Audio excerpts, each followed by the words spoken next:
போட்டியே இப்போ தம்பி அண்ணாமலையை துவங்கக்கூடிய கட்சிக்கும் தாவேக்காக்கும் தான். முதல் முறை தமிழ்ல ஒரு செய்தி கொடுக்குறேன் பொதுமக்கள்கிட்ட, அதான் ஒரு சர்ச்சில்.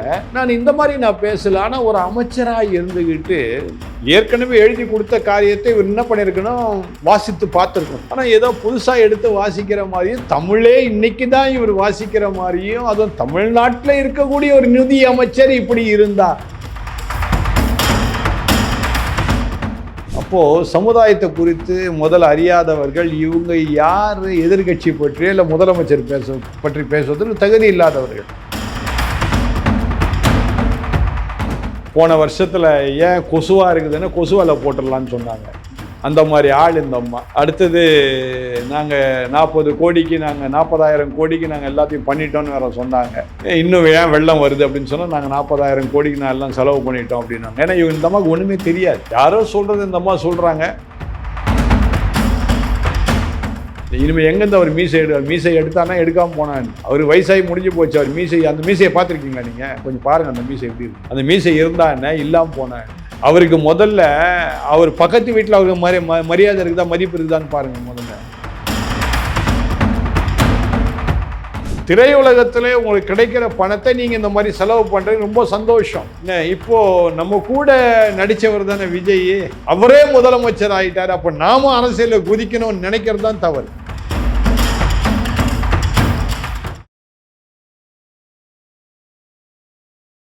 இளையபாரத நேயர்களுக்கு வணக்கம். இன்னைக்கு நம்ம நேர்காணல நம்ம சிறப்பு விருந்தினர் arch bishop Samuel Gunasekaran sir அவர்கள் தான். சார் வணக்கம். வணக்கம். வணக்கம் சார். நேற்றுக்கு ஃபர்ஸ்ட் இந்த கேள்வி கேட்டுறேன் சார். செங்கோட்டையன் அவர்கள் தான் ஃபைனான்ஸ் மினிஸ்டர் ஆக வேண்டியவர் இருந்தார். பட் எதனால மரியா வில்சனை கொண்டு வந்து போட்டாங்க அவர்? அதுதான் எனக்கும் விளங்கலை. ஏன்னா அருமையான செங்கோட்டையன் அவர்கள் ஒரு அனுபவம் மிக்க ஒரு அமைச்சர். அவரை எந்த இதில் நீங்கள் உட்கார வச்சாலும் அனுபவம் இருக்குது. எம்ஜிஆர் காலத்திலேருந்து அடுத்து செல்வி ஜெயலலிதா காலத்திலிருந்து அமைச்சராக இருந்தவர். சும்மா ஒரு எம்எல்ஏவாக இல்லை, அமைச்சராகவே இருந்தவர். நல்ல அனுபவம் பெற்றவர்.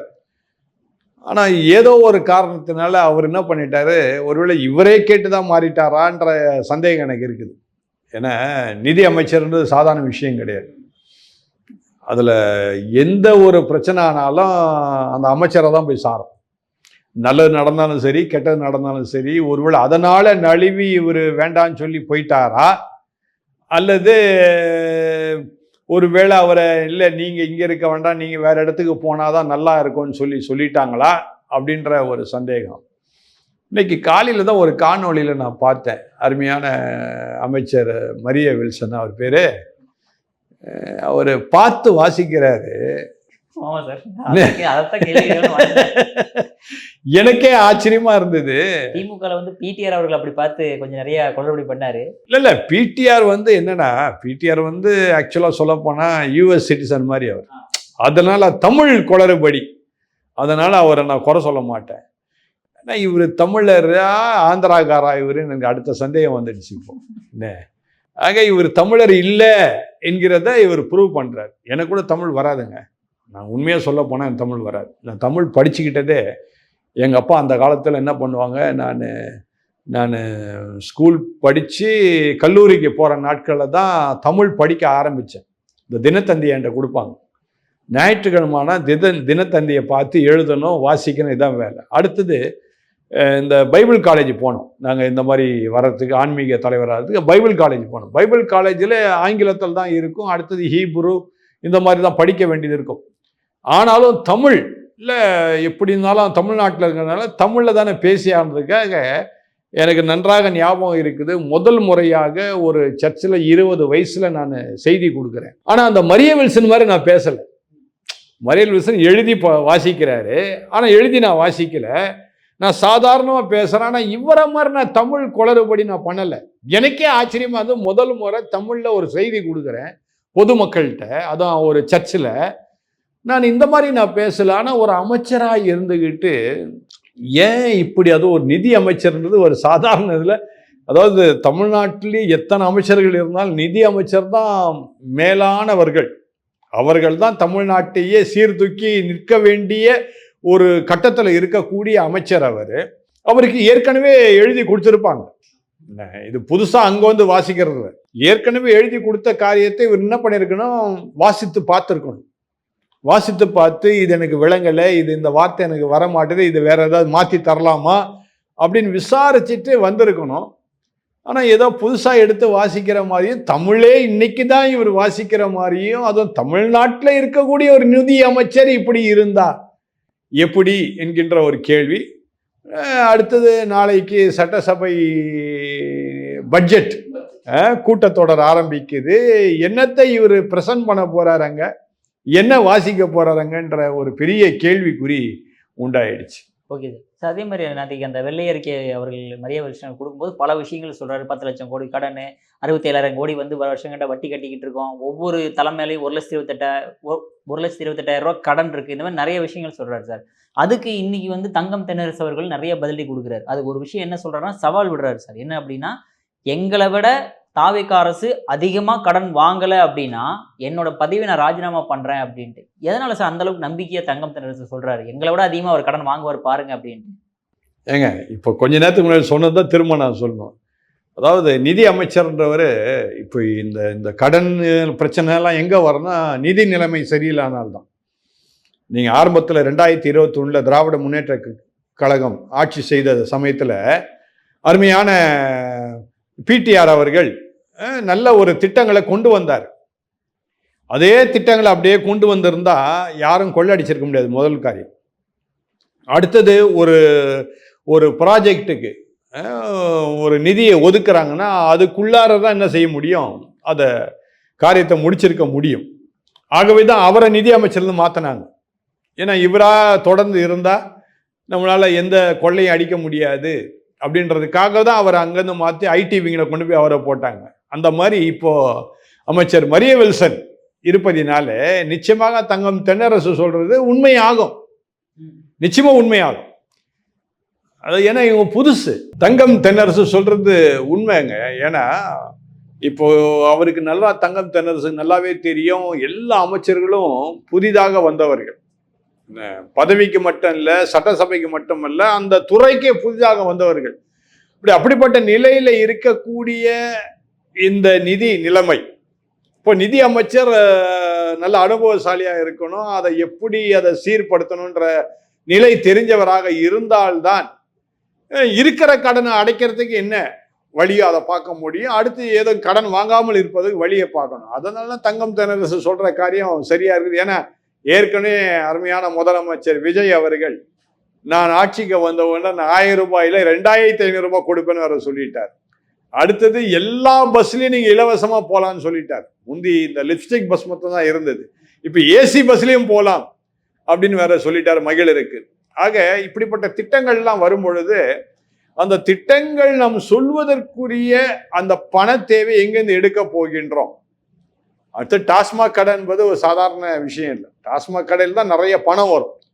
ஆனால் அந்த பணம் நமக்கு தேவையில்லை, அதற்காக டாஸ்மாக்கு பதிலாக வேற ஏதாவது ஒரு காரியத்தை செய்யலாம் என்று சொல்லி நாம் நினைக்க வேண்டும். ஏனென்றால் டாஸ்மாக் என்றால் நிச்சயமாக ஒரு மனிதனுடைய உடல் கெட்டு போகக்கூடிய சூழ்நிலை. அதுக்கு பதிலாக லாட்ரி சீட்டை கொண்டு வந்துடலாம். லாட்ரி சீட்டில் ரொம்ப அடிமையானாதான் பிரச்சனையே.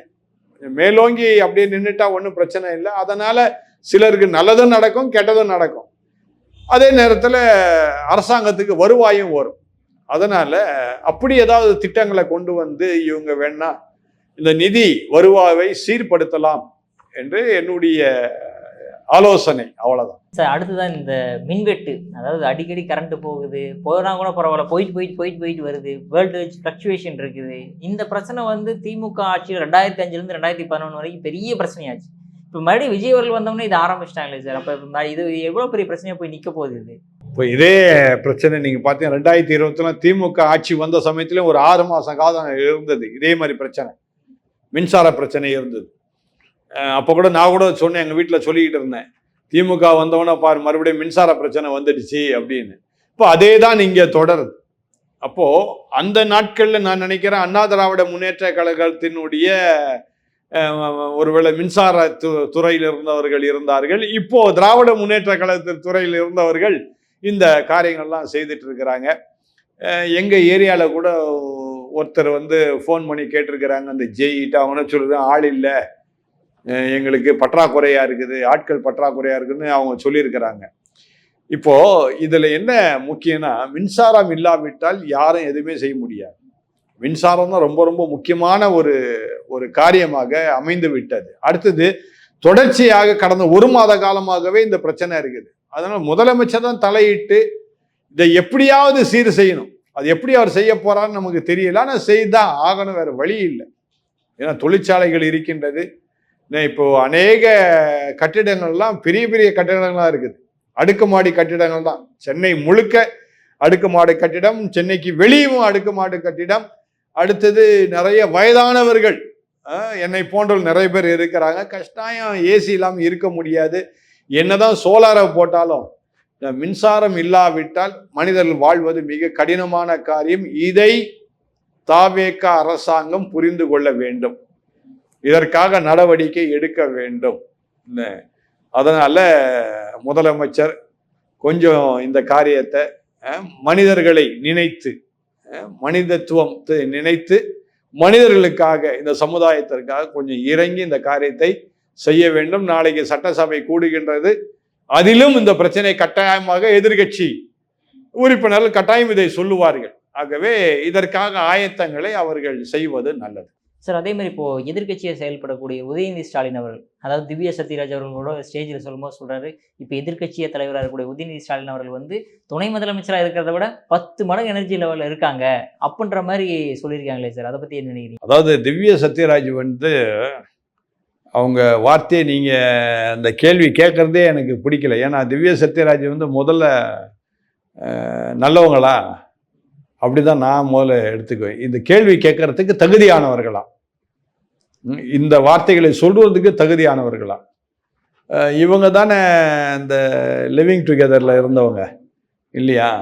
அப்போது சமுதாயத்தை குறித்து முதல்ல அறியாதவர்கள் இவங்க யார்? எதிர்கட்சி பற்றியோ இல்லை முதலமைச்சர் பற்றி பேசுவதற்கு தகுதி இல்லாதவர்கள்.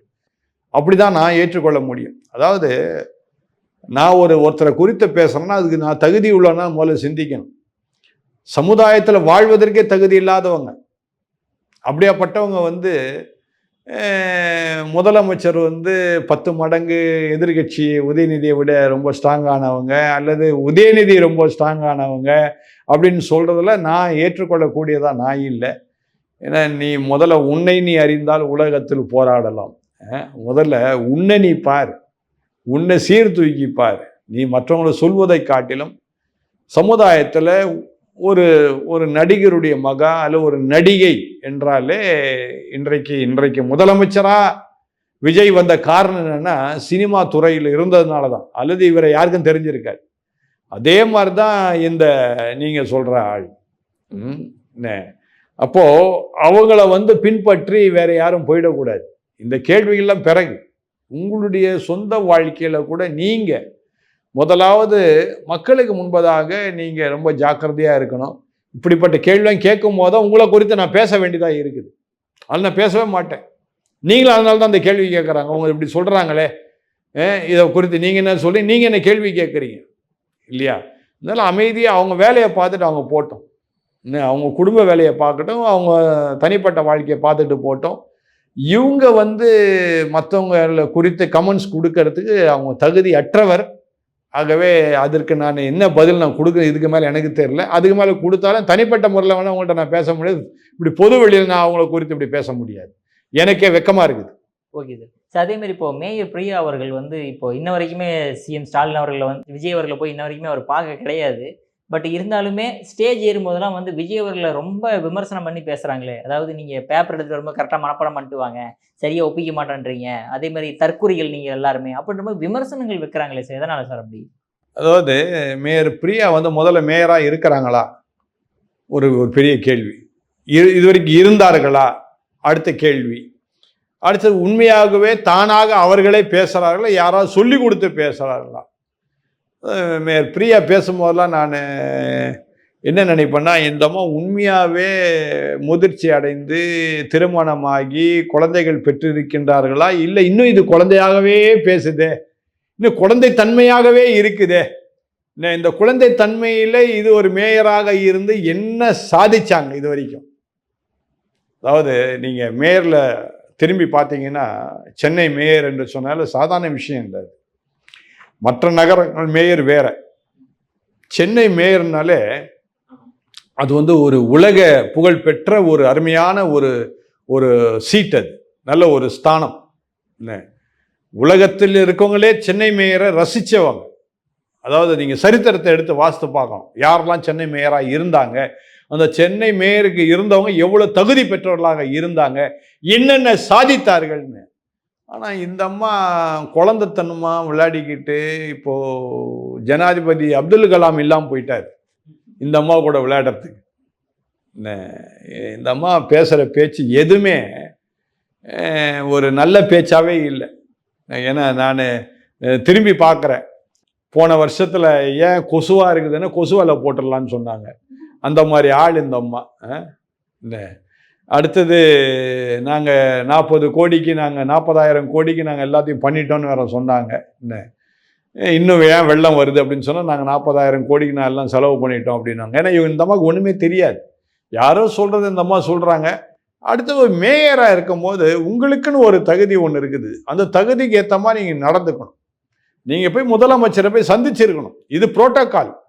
ஆனால் இந்த மாதிரி என்ன பண்ணுறாங்க, போன ஒரு நான் நினைக்கிறேன் ஒரு 15 நாளைக்கு முன்பதாக கூட ஏதோ ஒரு ஸ்கூல் திறப்பு விழாவில் போயிட்டு ரொம்ப கேவலமாக நடந்துக்கிட்டாங்க, ஒரு மேயருக்குரிய அந்தஸ்திலே இல்லாதபடிக்கு நடந்துக்கிட்டாங்க. இதெல்லாம் வருத்தமான ஒரு காரியம். ஒரு பெண்மணியாக இருந்துக்கிட்டு ஒரு தாய் குலத்தின் காரியங்களை ஒரு தாயானவள் செய்ய வேண்டிய அந்த நிலையில கூட அந்த அம்மா இல்லாமல் இருக்கிறது குறித்து மிக கேவலமாக சிந்திக்க வேண்டியதாக இருக்குது. இப்படிப்பட்டவங்களை கொண்டு ஏன் மேயராக அவங்க போட்டாங்க அப்படின்னு நான் நினைக்கிறேன். இன்னொரு 1 வருஷம் இருக்குன்னு நினைக்கிறேன், 1 வருஷமா 8 மாதம் என்னமோ இருக்குது அவங்க மேயராக இருக்கிறதுக்கு, அவ்வளோதான். அதுக்கப்புறம் இவங்க காணாமல் போயிடுவாங்க. அதனால் அமைதியாக இருந்துட்டு போகிறது நல்லது. அல்லது இவங்களும் தாவேக்கா பக்கம் வந்துட்டாங்கன்னா திரும்ப ஒருவேளை மேயராக வருவாங்க, அந்த ஏதாவது ஒரு இது கிடைக்கும். அதனால் கொஞ்சம் சிந்திக்கணும் அந்த அம்மா. ஏன்னா இனிமேல் திராவிட முன்னேற்ற கழகம் இனிமேல் தமிழ்நாட்டில் வரப்போகிறது கிடையாது. சேகர் பாபு காணாமல் போயிட்டாரு, அவர் தான் இவங்களுக்கு சப்போர்ட் பண்ணிட்டு இருந்தது. இனிமேல் சேகர் பாபுவும் உங்களுக்கு சப்போர்ட் பண்ணுறதுக்கு ஆள் இல்லை. அதனால இந்த அம்மா கொஞ்சம் ஜாக்கிரதையாக பேசுறது தான் நல்லது. Okay sir. அதே மாதிரி நீங்கள் சொன்ன மாதிரி இப்போ தேர்தல் கூடியவர்கள் வரப்போகுது, உள்ளாட்சி தேர்தல் வரப்போகுது, அதில் யார் ஜெயிப்பாங்கன்னு நினைக்கிறீங்க நீங்கள்? தாவேக்கா தான் மறுபடியும் வெற்றி பெறுவார்களா, இல்லை திமுக வரதுக்கு வாய்ப்புகள் உண்டா? அதாவது உள்ளாட்சி தேர்தலில் அருமையான தம்பி அண்ணாமலை உள்ளாட்சி தேர்தல் நிற்க போறதில்லைன்னு சொன்னவர், இப்போ உள்ளாட்சி தேர்தலில் நாங்கள் நிற்போம் என்கின்ற நிலைக்கு அவர் வந்து விட்டார். அதனால போட்டியே இப்போ தம்பி அண்ணாமலையை துவங்கக்கூடிய கட்சிக்கும் தாவேக்காக்கும் தான், வேற யாருக்கும் இல்லை. ஆனால் திமுக அதெல்லாம் இனிமேல் சந்தேகம்.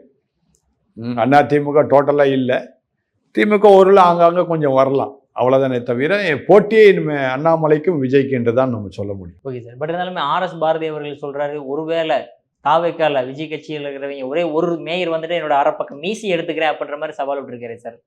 RS பாரதி சொன்னது என்ன செய்தார் அவர் இது வரைக்கும்? RS பாரதி எங்கள் ஆலந்தூர் பக்கத்தில் எங்கள் வீட்டு பக்கத்தில் தாங்க அவர் வீடு, சரிங்களா? அவர் எவ்வளோ காரியத்தை சொன்னார். அதாவது தண்ணி பற்றாக்குறை வரும்பொழுது என்ன சொன்னார், எங்கள் வீட்டு பக்கத்தில் 6 குளங்கள் இருக்குது, மலை குளங்கள், நிரந்தரமாக அங்கே தண்ணி இருக்கும், வருடம் முழுக்க தண்ணி இருக்கும், அருமையான தெளிவான தண்ணி. அவர் என்ன சொன்னார், அங்கே உள்ள தண்ணீரை எடுத்து அந்த நீரை எடுத்து சுத்தப்படுத்தி சென்னை முழுக்க நான் கொடுக்க போகிறேன், இல்லை ஆலந்தூர் பகுதிக்காக நான் கொடுக்க போகிறேன்னு சொன்னவர் தான். இன்னைக்கு வரைக்கும் செய்யலை. இனிமேல் எங்கேருந்து அவர் மீசை எடுவார்? மீசை எடுத்தானா எடுக்காமல் போனா என்ன? அவர் வயசாகி முடிஞ்சு போச்சு. அவர் மீசை, அந்த மீசையை பார்த்துருக்கீங்களா நீங்கள்? கொஞ்சம் பாருங்கள் அந்த மீசை எப்படி இருக்குன்னு. அந்த மீசை இருந்தா என்ன, இல்லாமல் போனா என்ன? அவருக்கு முதல்ல அவர் பக்கத்து வீட்டில் அவருக்கு மரியாதை இருக்குதா, மதிப்பு இருக்குதான்னு பாருங்கள். முதல்ல நல்ல மரியாதை கொடுத்து வச்சுருந்தாங்க. நங்கநல்லூர் பகுதியில் இருக்கவங்களாம் அவருக்கு நல்ல மரியாதை கொடுத்து வச்சுருந்தாங்க. முதல்ல அவர் இருக்கிற ஊரில் அவருக்கு மரியாதை இருக்குதான்னு பாருங்கள். இவர் என்னத்தை போய் மற்ற காரியத்தை சொல்கிறது? இவர் தாவேக்கா ஜெயிக்க போகிறது, ஜெயிக்காமல் இருக்க போகிறதெல்லாம் இவர் எங்கன்னு சொல்லுது. இவர் ஜெயிக்கிறாரா பாருங்கள், இவரே தோத்துட்டு தானே இருக்கிறாரு. இவருக்கு தைரியம் தான். அதே நங்கநல்லூரில் நிற்க சொல்லுங்க பார்ப்போம். பஞ்சாயத்து எலெக்ஷன் இந்த எலெக்ஷன் வருது இல்லையா, அந்த எலெக்ஷன் நிற்க சொல்லுங்கள், கார்பரேஷன் எலெக்ஷன் நிற்க சொல்லுங்கள் பார்ப்போம். அவரே தோற்று போயிடுவார். இவர் என்ன மற்றவங்கள பற்றி பேசுறது? Okay sir. சரி, அதே மாதிரி இப்போ ராகவா லாரன்ஸ் அவர்கள் தேர்தலில், அதாவது பொலிட்டிக்கல் பார்ட்டியில் இறங்குறதா முடிவு பண்ணிட்டாரு. பட் இருந்தாலுமே அந்த நாய் சம்பந்தமான விஷயங்கள் பேசுனது மிகப்பெரிய வைரல் ஆயிருச்சு. ஸோ எதுக்காக அந்த மாதிரி இப்போ ஏன்னா அவரோட பேர் கெட்டு போற அளவுக்கு ஆயிருச்சு சார் அந்த மாதிரி வார்த்தை யூஸ் பண்ணதுனால. அதுதாங்க, அனுபவம் இல்லாதவங்க எப்பவுமே தம்பி விஜய் கிட்ட கத்துக்கணும். விஜய் எதை பேசுறாரு பார்த்தீங்களா? பேசுறதே இல்லையே. அதான், அதாவது அவர் திரையுலகத்துல விஜய் என்ன பண்ணாரு, எழுதி கொடுக்குற ஸ்கிரிப்டை பேசி நடிச்சார். ஆனா அரசியல்னு வரும்போது என்ன பண்றாரு, அமைதியா இருக்கிறார். பேட்டி கொடுக்க மாட்டாரு. இது வரைக்கும் ஒரு பேட்டி கூட பத்திரிகையாளருக்கு யாருக்கும் கொடுக்கவே இல்லை. பேட்டி கொடுக்க மாட்டாரு, எதுவுமே கொடுக்க மாட்டாரு. இவர் என்ன நினைக்கிறாருன்னா, பேட்டி கீட்டி கொடுத்து தான் பெரிய ஆள் ஆகிறோம், தான் அரசியலுக்குள்ள வரணும், தான் அரசியல் வந்து புரட்சி பண்ண போறேன் அப்படின்னு சொல்லி புரட்சிகரமா பேசி புரட்சியா மாட்டிக்கிட்டார். இதான் நடந்தது. இவர் வந்து ஒரு சமுதாய தொண்டர், நல்ல மனிதர். நான் அவரை தவறா சொல்ல மாட்டேன். நல்ல மனிதர், சமுதாய தொண்டன். உண்மையாகவே அவரை நான் பாராட்டுகின்றேன். அவர் செய்த சமுதாய தொண்டுகளுக்கு கட்டாயம் நான் பாராட்டேன். எனக்கு ஏறக்குறைய 12 வருஷமா எனக்கு தெரிஞ்ச ஒரு தொண்டு செய்து கொண்டார். அது முன்னாடி எவ்வளோ தொண்டு செய்ய எனக்கு தெரியாது. 12 வருஷமா அவரை கண்காணிச்சுட்டு வந்துட்டு இருக்கிறேன். ஏன்னா என் திருநங்கைகளுக்காக நான் ஒரு சில காரியங்களை செய்துட்டு இருக்கிறேன். அதே திருநங்கைகளுக்கு இவர் செய்கிறார். அதனால எனக்கு தெரியும். ஏன்னா திருநங்கை பிள்ளைங்களாம் என்கிட்ட சொல்லுவாங்க, அப்பா இந்த மாதிரிலாம் அவர் செய்தாரு, இது செய்கிறார், இது செய்கிறான்னு சொல்லுவாங்க. அதனால நான் நன்கு அறிந்திருக்கின்றேன். அருமையான தம்பி ராகவா லாரன்ஸ் நன்றாக அவர் நற்பணி பண்றார் என்று சொல்லி எனக்கு தெரியும். ஆனா இந்த சமுதாய தொண்டை வைத்து கொண்டு திரையுலகத்திலே உங்களுக்கு கிடைக்கிற பணத்தை நீங்க இந்த மாதிரி செலவு பண்றது ரொம்ப சந்தோஷம். என்ன, இப்போ நம்ம கூட நடிச்சவர் தானே விஜய், அவரே முதலமைச்சர் ஆயிட்டார். அப்ப நாம அரசியலில் குதிக்கணும்னு நினைக்கிறது தான் தவறு. விளங்குதா? அதாவது சமுதாய தொண்டுன்றது அரசியல் வந்தாதான் செய்யணும் அவசியம் கிடையாது. இவ்வளவு நாள் நீங்க இருந்தீங்க, உங்களுக்கு ஏன் அப்பெல்லாம் அந்த எண்ணம் வரல? எனக்கு தெரிஞ்ச 12 வருஷம் நான் சொல்றேன். அந்த 12 வருஷ காலத்துல நீங்க எத்தனையோ சமுதாய தொண்டு செய்தீங்க, எத்தனையோ கோடிகளை நீங்க செலவு பண்ணீங்க, எனக்கு தெரியும். அப்பெல்லாம் உங்களுக்கு அரசியலுக்குள்ள வரணுன்ற எண்ணம் வராதவர் இப்பொழுது திடீரென்று சொல்லி அரசியலுக்குள்ள வரன்னு ஏன் நீங்க சொல்றீங்க? முதல் காரியம். ரெண்டாவது, அரசியலுக்குள்ள வந்தாலே நீங்க என்ன பண்ண, அமைதியா தான் இருக்கணும். அதை தம்பி விஜய் கிட்ட கத்துக்கணும். நீங்க பேசவே கூடாது, அமைதியா இருந்து காரியங்களை சாதிக்கணுமே தவிர அவசரப்பட்டு வார்த்தைகளை விடும்போது வீணா சிக்கிக்கிட்டார். நாய், பேய், பூனைன்னு இப்போ எல்லாரும் உங்களை குறித்து பேச ஆரம்பிச்சுட்டாங்க. என்ன, இது வரைக்கும் யாரும் ராகவா லாரன்ஸை பற்றி யாரும் பேசவே இல்லை. அப்படி பேசுறதுனால ஒண்ணு நீங்க குன்றி போறது இல்லை. என்ன, ஆனா மக்கள் மேடையில நீங்க எப்படி ஆயிட்டீங்கன்னா, தவறான வழியில கொண்டு போய் உங்களை விடுற அளவுக்கு நீங்க ஆயிட்டீங்க. அதுதான் பிரச்சனை. அதனால அதை நீங்க சிந்திச்சு பார்க்கணும். அதனால முடிஞ்ச வரைக்கும் நீங்க செய்யற தொண்டை தொடர்ந்து செய்யுங்க, அது நல்லது. அரசாங்கத்துல பல திட்டங்கள் இருக்குது, அந்த திட்டங்களை எடுத்து கூட நீங்க செய்யுங்க. இதுக்காக அரசியலுக்கு வரணும்னு அவசியம் இல்லை. இந்த மாதிரி வீணா பத்திரிகையாளர்களை சந்திச்சுக்கிட்டு வீணா பேட்டியை கொடுத்து வீணா சிக்கி கொள்ளாதீங்க. அதுதான் நான் சொல்றேன். சார் சூப்பராக எக்ஸ்பிளைன் பண்ணீங்க சார். உங்கள் பொன்னான திலேபலம் அவர்களுக்கு மிக்க நன்றி.